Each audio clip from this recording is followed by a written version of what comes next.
গ্রামের মধ্যবিত্ত পরিবারের সাদামাটা মেয়ে রাইসা স্বভাবে একটু চুপচাপ হওয়ায় সহজে কারো সঙ্গে মিশতে পারে না। অন্যদিকে পার্থ এক সম্ভ্রান্ত যৌথ পরিবারের ছেলে। তার বাবা মা ভাই বোন সবাই প্রাণ খোলা ও মিশুক স্বভাবের। দুই ভিন্ন জগতের এই ছেলে মেয়ে একসময় এসে মিলে যায় ভালোবাসার বন্ধনে।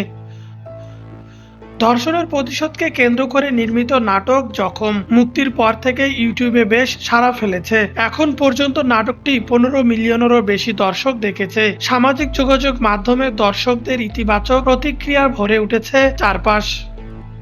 ইউটিউবের মন্তব্যে একজন দর্শক লিখেছেন, খুব শক্তিশালী উপস্থাপনা, এই ধরনের গল্প সমাজের অন্ধকারের দিকটা চোখে আঙ্গুল দিয়ে দেখিয়ে দেয়। আরেকজনের মন্তব্য, হাজারো ধর্ষিতা নারীর জীবনের বাস্তবতা তুলে ধরার জন্য ধন্যবাদ। কেউ কেউ এটিকে এমন একটি কাজ বলছেন যা জাতি দীর্ঘদিন মনে রাখবে। নাটকটিতে পার্থ চরিত্রে তৌসিফ মাহবুবের অভিনয় দর্শকদের বিশেষভাবে মুগ্ধ করেছে। এক তরুণী লিখেছেন, এটা কি ছিল অসাধারণ তৌসিফের অভিনয়। পরিচালকের প্রশংসায় আরেকজন লিখেছেন, সমাজের মুখ উন্মোচন করার জন্য ধন্যবাদ।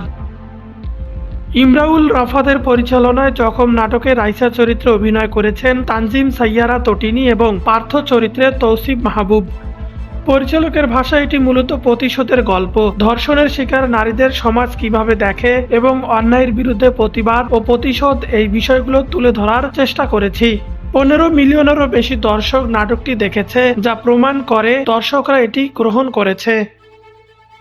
নাটকটির অন্যান্য চরিত্রে অভিনয় করেছেন লুৎফর রহমান জজ, মনিরা আক্তার মিঠু, আনোয়ারা শাহী, সাবিহা জামান, রিমু রেজা খন্দকার ও ইসরাত অতিথি।